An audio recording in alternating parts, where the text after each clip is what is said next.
जय श्री कृष्ण। देखिए 12 से 18 जनवरी वृषभ राशि वालों के लिए कैसा जाने वाला है। बड़ा इंपॉर्टेंट प्लैनेटरी पोजीशन बन रही है। आपका लग्न का स्वामी या राशि का स्वामी और षष्ठी छठा भाव हो गया डेट्स डिसीज और एनिमीज का। ये शुक्र यहां पर बैठे हुए हैं और ये शुक्र यहां पर वर्गोत्तम में है 12 तारीख को।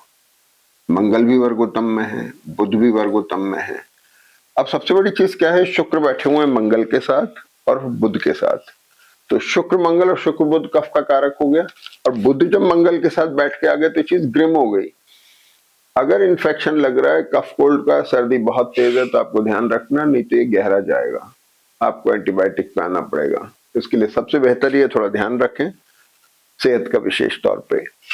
इसके अलावा शुक्र मंगल यहाँ बैठ के कुछ एसेट क्रिएट करा सकते हैं, लग्जरी प्रॉन चीजें दिलवा सकते हैं। शुक्र और बुध भी पोजीशन वही है। सूर्य मंगल थोड़े से एग्रेसिव हैं, तो थोड़ा ये कॉम्बिनेशन, लेकिन है क्या इसमें सबसे बड़ी बात, ये शुक्र भी यहाँ पर अस्त हैं, मंगल भी अस्त हैं और बुध भी अस्त हैं। तो ये थोड़ा पेट के संबंधित समस्या दे सकते हैं, थोड़ा कॉन्स्टिपेशन या कुछ डाइजेशन इस तरह की चीज दे सकते हैं। बोलने पे थोड़ा सा ध्यान रखना है। गुरु के ऊपर दृष्टि होकर के एसेट क्रिएट करा सकते हैं। इस पूरे कॉम्बिनेशन के ऊपर सबसे खास बात क्या है कि शनि और गुरु दोनों दृष्ट हैं, तो ये पूरा कॉम्बिनेशन एक्सप्लोरिंग हो गया, यानी सारे ग्रहों के अंदर उठाव आ गया। सारे ग्रह अपनी पोजीशन को बढ़ा रहे हैं, तरक्की दे रहे हैं। अस्त होने की वजह से हेल्थ के इश्यूज आते हैं। जिन लोगों को कफ कोल्ड की नेचर है जनरल, उनको ध्यान रखना है। अस्थमेटिक है, उनको ध्यान रखना है। धनु राशि में शुक्र मंगल पोजीशन जो है, ये ब्लड प्रेशर के जो रेगुलरिटी, उसको, शुगर हो गई, थायराइड हो गई, इनमें भी थोड़ा ऊपर नीचे कुछ बदलाव ला सकते हैं। यहाँ खास बात देखने की यह है कि गुरु और बुध दोनों एक्सचेंज में आ गए। इस एक्सचेंज में 6 लॉर्ड भी आ गया, शुक्र है, लग्न का स्वामी भी है। खास तौर पे इन्फेक्शन का, allergy, cough cold, tooth problem का विशेष ध्यान रखना है। यहाँ पर आपके स्पाउस का लॉर्ड भी आ गया। चीज आपको हो या आपके स्पाउस को, दोनों में से किसी को हो सकती है, इफेक्ट तो दोनों पे आएगा। बुध यहाँ पर अपने स्थान पे दृष्ट हैं, पैसा दे रहे हैं। गुरु वहां साथ बैठे हुए हैं और इसके बाद में फोर्थ लॉर्ड जो है सूर्य, ये 20 में आ गया। फोर्थ लॉर्ड सूर्य जो है, इस पर केतु की दृष्टि है। केतु मंगल उसको थोड़ा फ्रीज तो करता है, और अगर मान लीजिए थोड़ी दूरी है इसमें, तो थोड़ा सा उसको स्ट्रेंथ भी देता है, मजबूती। तो सूर्य जो है अष्टम भाव में बैठ करके थोड़ा रिकॉग्निशन भी आपको देते हैं, कुछ आपकी पोजीशन को स्ट्रेंथन भी करते हैं। चंद्रमा की, शनि की दृष्टि होने की वजह से प्रोफेशनल पार्ट पे रिकॉग्निशन आपको मिलती है। लेकिन ये जो प्लैनेटरी पोजीशन है, थोड़ा बोलने पे ध्यान रखना है, गलत सलत मुंह से निकल जाए, उससे बात बिगड़ सकती है। जिनकी जन्मपत्री कमजोर चल रही है, उनको स्वास्थ्य की दृष्टि से अपने लाइबिलिटीज को लेकर के, आपके असेट के रिशफल को लेकर के, फाइनेंस को लेकर के, प्रोफेशन को लेकर के थोड़ा ध्यान रखना है। स्थिति क्या बन रही है, शनि और मंगल का भी पोजीशन में, मंगल शनि पर दृष्ट है, शुक्र और बुध के साथ बैठ गए, शनि पर दृष्ट है, शनि की दृष्टि इस पर है, गुरु। तो सारा कॉम्बिनेशन बड़ा एक्सप्लोरिंग है, बहुत उठाव दे रहा है। अगर मूल जन्मपत्री की दशाएं अच्छी है तो निश्चित तौर पे फायदा आने की संभावना है। राहु केतु जो है दशम और चतुर्थ भाव में बैठे हैं, वर्गोत्तम में है, 20 अप्रैल तक आइडियल पोजीशन है। मतलब इस समय को छोड़ना नहीं चाहिए हमें किसी भी हालत में, और साथ साथ हमारा चैनल सब्सक्राइब करना भी नहीं भूलें।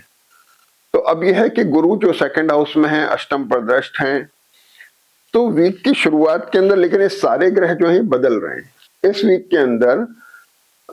शुक्र, सूर्य, मंगल, बुध और चंद्रमा तो परिवर्तन का ही है, परिवर्तन आता ही है इसमें हर 2.5 दिन में, 2 दिन में, लेकिन ये चारों ग्रह अपनी राशि बदल रहे हैं, तो इसलिए वीक थोड़ा महत्वपूर्ण ज्यादा हो जाता है। वृषभ लग्न के हिसाब से शुक्र जो है 13 तारीख को बदल रहे हैं, तो शुक्र 13 तारीख को जब यहां आ जाते हैं, तो ये यहाँ पर आकर के भी वर्गोत्तम में है, और 13 से 15 के बीच में शुक्र यहाँ पर वर्गोत्तम में। तो अब आपके लग्नेश, लग्न का स्वामी, राशि का स्वामी, 6 लॉर्ड लाइबिलिटीज का कार्य, सब भाग्य भाव में चले गए।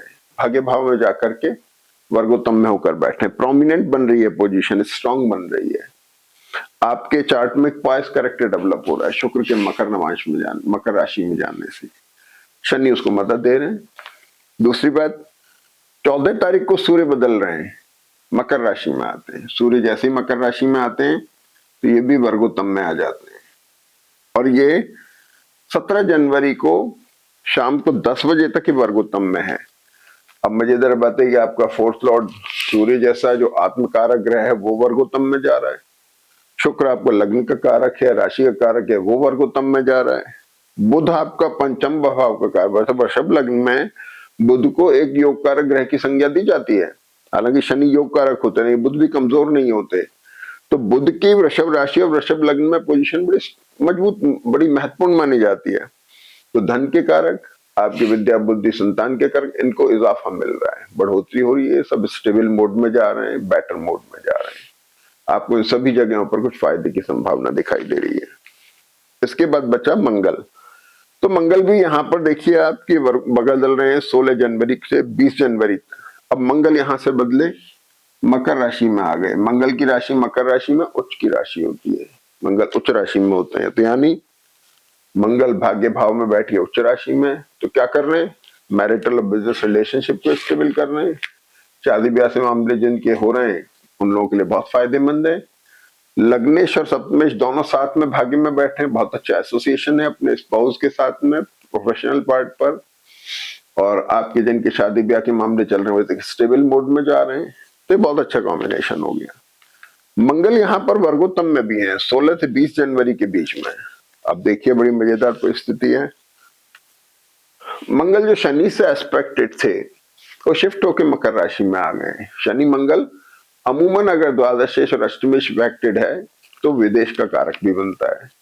तो शनि यहाँ पर बैठ करके मंगल के साथ दृष्ट होकर थोड़ा सा ट्रैवल पॉन, विदेश से संबंधित कामकाज में सफलता, ये चीजें बता रहे हैं। और जैसे ही मंगल मकर राशि में आते हैं 16 जनवरी को, आपका मैरिटल और बिजनेस रिलेशनशिप का पार्ट, प्रोफेशन का पार्ट, ये स्ट्रेंथन होता है, मजबूत होता है, आपको उसमें मजबूती मिलती है। तो मंगल का मकर राशि में आना बहुत अच्छा है। अब सबसे बड़ी चीज है कि हम शुरुआत करें तो सबसे पहले दिन की शुरुआत में चंद्रमा आपके तुला राशि में है। गुरु से और राहु से दृष्ट है, थोड़ा स्ट्रेस सा फील हो रहा है, ट्रेवल भी हो सकती है। और राहु गुरु से दृष्टि हो रहा है डिससेटिस्फैक्शन है, कुछ हेल्थ के छोटे मोटे इश्यूज हैं, गैस्ट्रिक प्रॉब्लम, इनसे भी आप परेशान रह सकते हैं, ये पॉसिबल। इसके बाद में 13 तारीख को चंद्रमा वृश्चिक राशि में आते हैं शाम को 6 बजे। यहां आके चंद्रमा की पोजीशन थोड़ी इंपॉर्टेंट हो जाती है। इंपॉर्टेंट इसलिए होती है कि इसको राहु और केतु का बल मिल रहा है, ध्यान देने की बात है। अगर थोड़ी दूरी है तो ये बहुत स्ट्रॉन्ग कॉम्बिनेशन साबित होता है। अब ये चंद्रमा जब वृश्चिक राशि में आ गए, चंद्रमा आ रहे हैं वृश्चिक में 16 तारीख को और मंगल बदल रहे हैं 17 तारीख को। तो मंगल चंद्रमा जो है यहाँ पे स्ट्रांग हो गए, मजबूती दे रहे हैं मैरिटल और बिजनेस रिलेशनशिप को लेकर के, प्रोफेशन को लेकर के, आपकी जनरल जो एक्टिविटीज है उनको लेकर के स्ट्रेंथ दे रहे हैं, क्योंकि मंगल उच्च राशि में जाके इसको हेल्प करेंगे।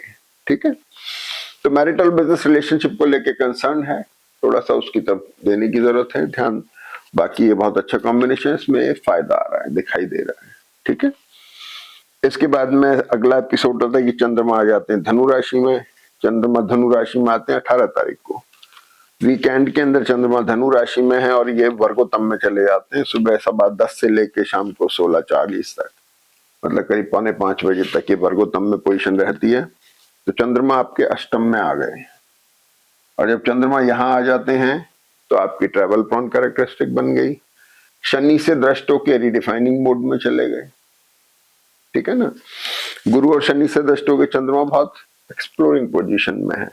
लेकिन उससे पहले कई सारे ग्रह बदल चुके हैं। लगभग ये सारे जो जमावड़ा ग्रहों का था वो शिफ्ट हो चुका है। बुध भी 17 तारीख को बदल गए, मंगल 16 को बदल गए, सूर्य 14 को बदल गए, शुक्र 13 को बदल गए। यानी 18 तारीख तक जब तक चंद्रमा धनु में आते हैं सारे ग्रह बदल चुके होते हैं, चंद्रमा अकेले रह जाते हैं। शनि गुरु की दृष्टि का प्रभाव लेते हैं, आपका मनोबल अच्छा होता है, आपके अंदर एक एक्साइटमेंट, ऐसा लगता है कि हाँ मैं सब कुछ कर लूंगा, आपको मुझे चिंता की बात नहीं है।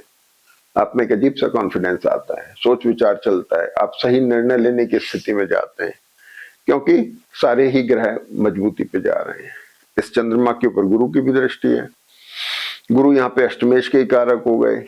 आपके एसेट, आपकी ट्रैवल, इन सब चीजों को गवर्न कर रहे हैं। तो अष्टम में चंद्रमा पहुंचते ही अष्टमेश से दृष्टि ट्रैवल हो सकती है। पेरेंटल प्रॉपर्टी है, आपके एसेट हैं, उनको लेके थोड़े से कंसर्न हो सकती है, रिशफल हो सकता है, चेंजेस आ सकते हैं। शनि से दृष्टि हैं, प्रोफेशनल पार्ट के ऊपर चेंजेस आ सकते हैं। तो प्रोफेशनल पार्ट के अंदर भी आपके रिशफल आ सकता है, कुछ नया करने की सोच सकते हैं। लेकिन जिनकी जन्म पत्री कमजोर है उन्हें ध्यान रखने की जरूरत है। उनकी जन्म पत्री में हो सकता है ऐसे रिफ्लेक्शन ना आए। तो डिपेंड करता है अपनी इंडिविजुअल हॉरोस्कोप के ऊपर, वहां पर ग्रहों के असर थोड़े ऊंचे नीचे हो जाते हैं। ये बात हो गई। और इसके बाद में चंद्रमा जब मकर राशि में आ जाते हैं तो मकर राशि में भी शाम को 4:45 से और रात को 11 बजे तक वर्गोत्तम में। तो 18 तारीख को आप किसी मुहूर्त वगैरह में इस्तेमाल कर सकते हैं, नई शुरुआत करनी हो, नए टाई अप्स करने हो, नए कॉन्ट्रैक्ट साइन करने हो वगैरह वगैरह। एक तरह से मुहूर्त का एक अच्छा वक्त है। हालांकि मलमास चल रहे हैं अभी, ऐसे बड़े मुहूर्त नहीं, लेकिन फिर भी अगर आप चाहें तो नई शुरुआत में ये बहुत अच्छा सार्थक और आपको फायदा देने वाली पोजीशन बनती है। तो कुल मिलाकर के जन्म पत्री बहुत अच्छे मोड में है 12 से 18 जनवरी का। और वीकली हमारी जो वीडियोस आ रही हैं उनको आप देखिए, उनसे आपको और थोड़ी मदद मिलेगी पूरे साल को जांचने में। साल बड़ा महत्वपूर्ण है और बड़े संभल के कदम उठाने। फिलहाल इस वीक में आप एक्टिव होइए, थोड़ा आनंद लीजिए, ग्रह आपको मदद कर रहे हैं। जय श्री कृष्ण।